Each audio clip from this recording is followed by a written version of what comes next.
Baik, terima kasih. Assalamualaikum warahmatullahi wabarakatuh. Sebelum kita bicara tentang ormas yang terindikasi dapat disusupi oleh paham-paham radikal, saya ingin bahas dulu kupas tentang arti radikal. Radikal itu kan dari bahasa serapan, bahasa asing dari kata radix yang berarti akar. Kemudian menjadi bahasa Indonesia yang berarti radikal, yang secara istilah berarti gerakan-gerakan yang menghendaki sebuah perubahan yang dilakukan dengan menggunakan kekerasan dengan cara yang cepat dan massal. Ini radikal. Nah, dari situ kemudian berkembang gerakan-gerakan itu, apakah melalui organisasi maupun oleh individu. Kemudian ada istilah, oh ini orang radikal, oh ini gerakan radikal. Nah, terkait dengan radikalisme yang ada di dalam agama kita, agama Islam, adalah gerakan yang berusaha, kalau kita di Indonesia, berusaha merubah tatanan kehidupan kita berbangsa dan bernegara, yang dalam hal ini Negara Kesatuan Republik Indonesia yang berdasar pada Pancasila dan UUD 45. Itulah kenapa semestinya kita selalu harus mencari titik temu hubungan antara negara dan Islam, sehingga tidak muncul satu gerakan-gerakan yang apa yang kita sebut dengan gerakan radikal. Terus mengapa sebuah organisasi Islam kemudian ada yang mudah atau bahkan menjadi tunggangan bagi gerakan radikal? Itu adalah karena ada banyak faktor. Radikalisme sendiri menurut saya ada dua faktor, faktor eksternal dan faktor internal. Kenapa orang melakukan sebuah gerakan yang ingin membuat suatu gerakan, sebuah perubahan dengan cepat dan kekerasan? Mungkin ada faktor dari luar, yaitu faktor politik, faktor ekonomi, dan lain sebagainya, atau bahkan faktor kebudayaan. Faktor politik misalnya karena ada situasi atau tekanan politik yang tidak sesuai atau yang dicita-citakan oleh orang atau gerakan atau kelompok yang bersangkutan.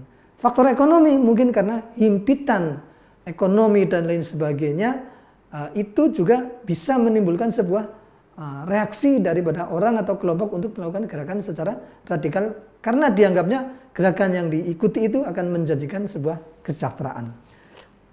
Kemudian yang ketiga ya, gerakan radikal karena faktor kebudayaan.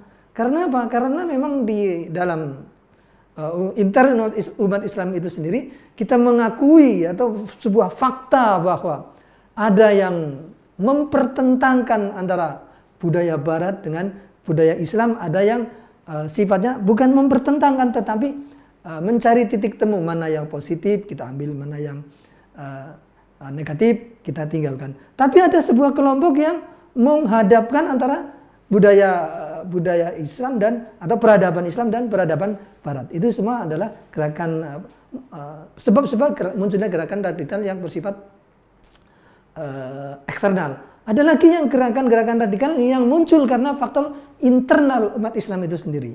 Yaitu antara lain karena memang ajaran-ajaran yang mengajarkan misalnya tentang negara Islam. Nah, yang kedua, adanya organisasi yang tidak memiliki perangkat lunak. Kalau ibarat komputer kan ada perangkat lunak, ada perangkat keras ya, aplikasi. Nah, kita memahami ajaran Islam itu bukan hanya dari Al-Quran dan hadis dan buku-bukunya, tapi ada perangkat lunak, ada softwarenya. Bagaimana sebuah teks keagamaan dari sebuah konsep operasional, dari doktrin yang bersifat normatif menjadi konsep yang bersifat operasional. Dari doktrin normatif kepada konsep operasional itu memerlukan keterlibatan pemikiran manusia. Tapi kalau orang itu memiliki pemahaman yang terbatas atau sempit, akan memanai teks-teks di dalam Al-Quran secara kaku dan hanya tersurat dengan menolak pemikiran manusia. Itulah yang kemudian menimbulkan gerakan radikal, atau dalam istilah yang sedang kita dalam istilah yang berkembang itu dulu ada kelompok Khawarij, ada kemudian ada yang belakangan timbul di Mesir kira-kira awal abad 20, yaitu Ikhwanul Muslimin atau Hizbut Tahrir. Dan di Indonesia seperti yang kita tahu ada beberapa organisasi Islam yang dibekukan atau dilarang untuk, yaitu mulai dari DITII, kemudian kalau di luar Islam ada PKI, kemudian yang baru-baru adalah HTI dan FPI.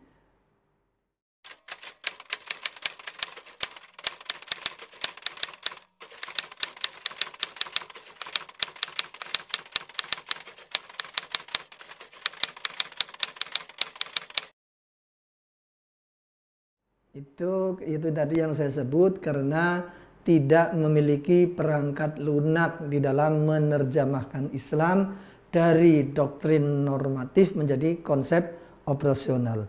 HTI dan FPI menurut saya dua hal yang berbeda ya. Kalau HTI itu memang di Indonesia namanya HTI, tapi kalau internasional adalah Hizbut Tahrir. Itu yang mengandekan adanya sebuah pemerintahan atau berdirinya sebuah negara berdasar sistem khilafah. Nah, tekstualnya begitu, tekstual. Kemudian kalau FPI sebetulnya jargonnya adalah NKRI bersyariah. Nah, ini tidak termuat dan tidak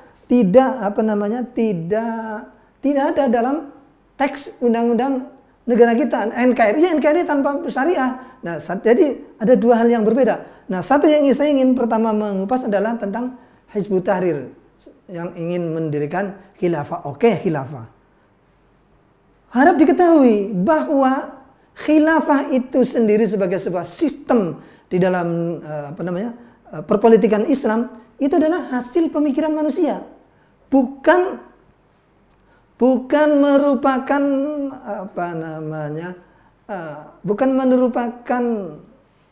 hukum yang tersebut secara tekstual di dalam Al-Quran. Maka saya ingin bertanya kepada HT itu, Hizbut Tahrir, kan dia mengatakan sebagai sebuah gerakan politik ya. Jelas dia sebagai gerakan politik karena tekstualnya itu dia mengalami kebuntuan di dalam menerjemahkan hubungan antara negara dan agama, sehingga dia pokoknya khilafah. Nah, saya bertanya, yang menjadi rujukan itu apa? Kalau sebuah gerakan itu ada, rujukannya misalnya dalam masa setelah Rasulullah wafat ada masa Khulafaur Rasyidin, Sayyidina Abu Bakar, Sayyidina Umar, Sayyidina Utsman, Sayyidina Ali. Pertanyaannya, bagaimana pengangkatan Sayyidina Abu Bakar menjadi khalifah? Diangkat atas kesepakatan bersama antara sahabat Muhajirin dan sahabat Ansor. One man, one vote lah kalau kita katakan sekarang. Satu orang, satu suara.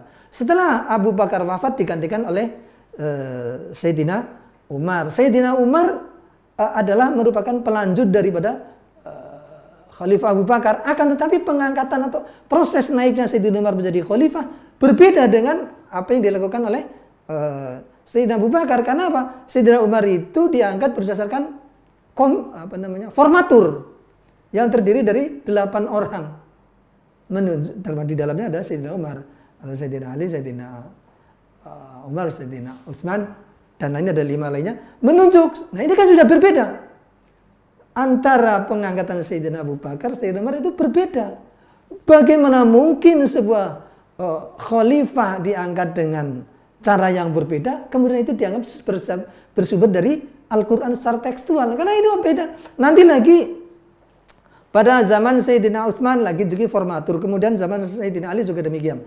Dan seterusnya ketika Khulafaur Rasyidin yang 4 itu wafat, kemudian dilanjutkan oleh Sayyidina Muawiyah, itu berdasarkan arbitrase, perundingan damai di antara dua pihak yang konflik. Karena waktu itu ada konflik antara Khalifah Ali dan Gubernur Muawiyah di Damaskus. Setelah mereka ada konflik fisik, kemudian mereka mengutus untuk melakukan perundingan damai secara sepakat diserahkan kepada publik. Publik publik. Nah, ini juga intervensinya banyak. Publik kemudian ada yang bilang menunjuk kepada Sayyidina Muawiyah. Ada lagi yang bilang bahwa Sayyidina Muawiyah merebut dan lain sebagainya. Nanti yang menimbulkan tiga kelompok Khawarij, Syiah dan Jumhur. Kemudian dari Muawiyah kepada putranya Yazid adalah penunjukan langsung oleh ayahnya.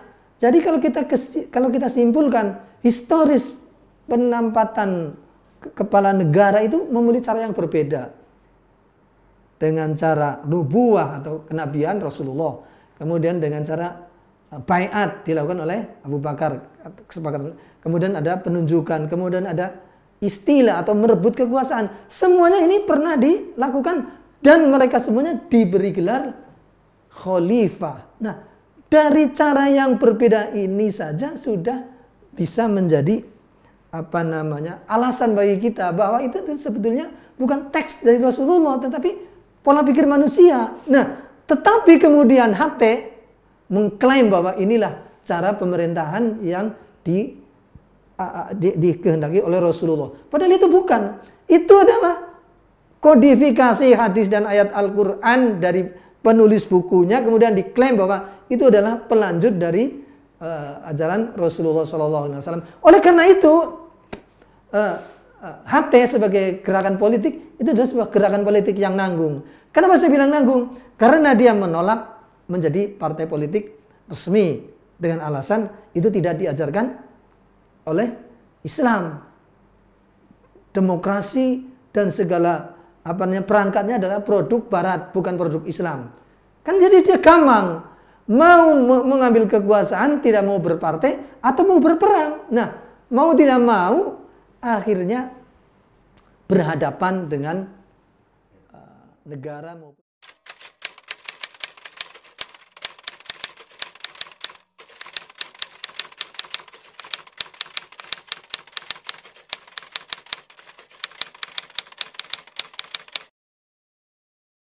itu yang saya sebut tadi, organisasi yang tidak memiliki software atau perangkat lunak untuk merekrut anggota. Pokoknya Islam dibela, pokoknya sesuai dengan Al-Quran, hadis dibela. Saya ingin contohkan, misalnya nih ada dua organisasi besar Islam di Indonesia lah, dan tentu ada yang lain juga. NU, sudah jelas, cara pandangnya harus bermadhab, mengikuti salah satu madhab 4, kalau yaitu di dalam fikih Maliki, Hanafi, Syafi'i, dan Hambali. Kalau tidak ya nggak bisa masuk NU, kalau masuk NU harus demikian. Nah, ini semuanya membawa pikiran-pikiran yang moderat karena terseleksi. Kemudian dari sisi politik, NU menganggap bahwa negara Republik Indonesia berdasar UUD 45 Pancasila adalah sebuah perjuangan final umat Islam. Tinggal bagaimana mengisinya. Jadi otomatis kader ataupun orang yang ingin menjadi anggota harus lulus dulu di sini. Nah, ini software inilah yang dapat menyeleksi apakah sebuah seseorang atau kelompok akan terindikasi atau tidak dalam gerakan transnasional. Nah, kalau tidak punya perangkat lunak untuk menjaring dan menyaring calon anggota, akibatnya gitu. Pokoknya Islam itu dibela, pokoknya yang membela Quran hadis itu dibela.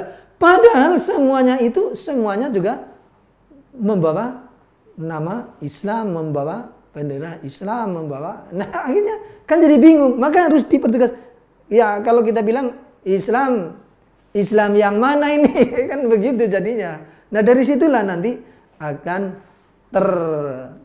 terjaring dan tersaring mana yang terindikasi radikal, mana yang tidak.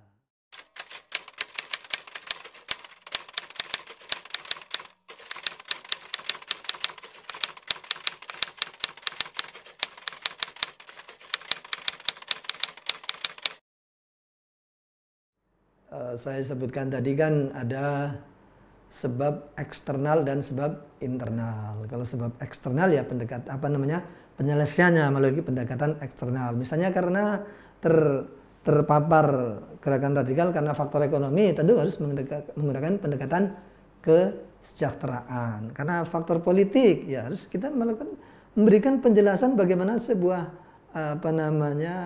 gerakan politik di Indonesia yang berdasar UUD 45 Pancasila itu adalah merupakan gerakan yang Islami, itu penyadarannya lewat situ. Ini saya kira merupakan kerja bersama ya antara pemerintah, warga masyarakat, dan lembaga pendidikan. Pendidikan formal, informal, dan non formal. Karena konten-konten pendidikan ini juga akan tidak berdiri sendiri, disusun berdasarkan aspirasi masyarakat dan disusun melalui Kementerian Pendidikan dan Kebudayaan serta Kementerian Agama. Nah, ini konten atau kurikulum lah katakanlah demikian, yang bagi sekolah formal atau materi pengajian bagi majelis taklim. Ini tentu harus diberikan pencerahan dan bimbingan agar tidak disusupi oleh ajaran-ajaran yang mengandung radikalisme. Karena kita beberapa tahun lalu ada contoh-contoh soal yang kemudian akhirnya ditarik kembali oleh Kementerian Agama. Karena apa? Soal-soal dalam ujian semester itu ternyata mengarah kepada soal-soal yang bersifat menunjukkan khilafah. Nah, itu kan berarti ada penyusupan, apalagi melalui sekarang kalau di dalam Syiah ada istilah taqiyah, artinya berpura-pura ikut orang ramai padahal di balik itu mempertahankan ajarannya. Sejujurnya saja ini HTI dia menolak berpartai, tetapi menyusupkan atau sengaja melakukan sosialisasi kepada PNS untuk terpengaruh kepada ajaran itu. Nah, sehingga dari situ dia melakukan penetrasi dari dalam birokrasi. Nah, ini kan artinya harus ada kerja simultan dan kerja bersama di dalam melaksanakan deradikalisasi.